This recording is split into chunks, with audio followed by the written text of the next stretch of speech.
You awakened in mono-yellow hallways, rife with the stink of old carpet and stagnant air.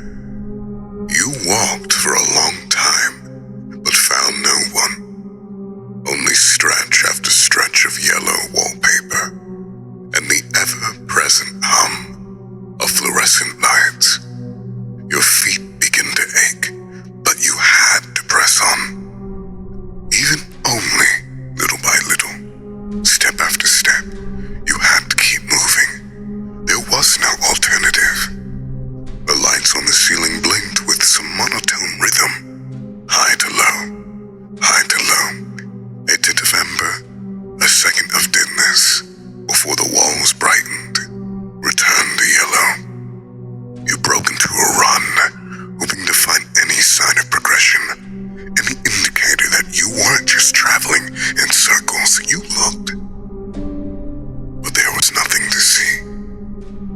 You cried, but there was no one to hear. Only the monochrome of the walls. Only the apathy of the lights. Only mile after mile of constructed randomness that led nowhere. It was all there was. It was all there was left. But you had to keep moving. I had a terrible dream, you thought.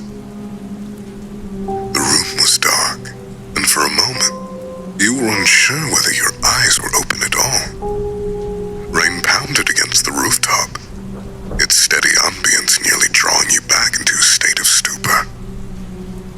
The wind's howl rang on, accompanied by a strike of thunder clapping down in the distance. Amidst the cacophony, you caught the faint breathing of your parents somewhere within the room. As the faintest of outlines surfaced within your vision, you saw the cheap, incandescent light dangling from the ceiling, an inverted teardrop nestled within linen. To your right was a little window, covered by tan linen blinds that obstructed the light. The duvet was cozy, with that cedar, homely smell that soothed your worries for a full night's rest.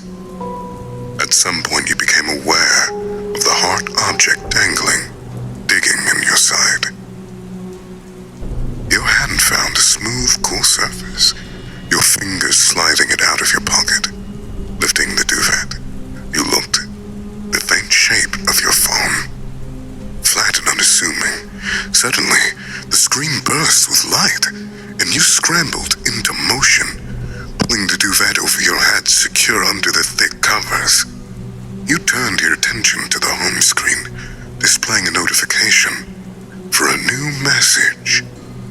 After a moment of hesitation, you tapped on the phone, watching it unlock. One new message. Your heart pounded as you stared at the message, finger hovering above uncertainly over the screen. As you read this, pay attention and maintain absolute silence. You landed yourself in quite the sticky situation.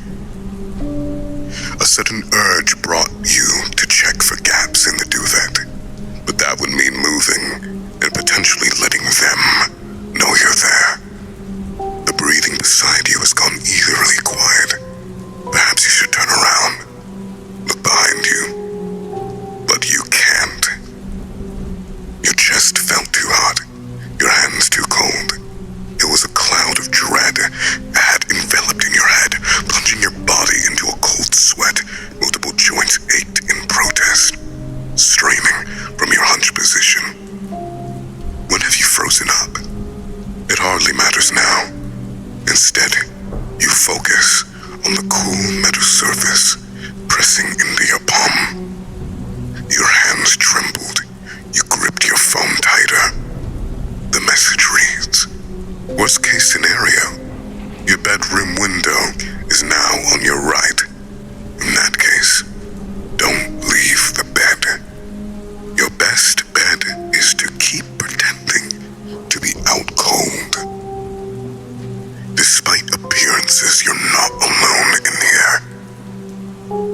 Here's to hoping we don't receive any interference, though. The odds aren't looking too good on that one. Luck hardly falls in your favor. Wouldn't you agree? You're so quick to despair. We'll figure something out. You could try sneaking to the other side of the room, flick the right switch, and pray that it's still in the same place as you remember. If the light turns on, then it'll be Chipper. On the other hand, if nothing happens, then this might be exactly what it appears to be. What a shame, wouldn't it be? What an absolute shame. Thunder crashed down in the dark. You jumped, stifling a yelp into your sleeve. Beside you, the blanket stirs. You receive another notification. Message unsuccessful. Encountered error code 686f6d65. Please see your network distributor for more information. You sat paralyzed beneath the sheets, watching the throbber spin around and around. Drawing in breaths felt hard. Breathing felt hard. It crossed your mind that the oxygen might be running out beneath the duvet. Your fingers moved to the keyboard, and you flinched at the subsequent clacking sounds. They echoed through the room, and you prayed that the rain had been loud enough to drown them. You messaged them. Help. The sheets around you shifted. Someone is breathing. Someone is wheezing. Is that something cold blowing against your neck? You watch the throbber spin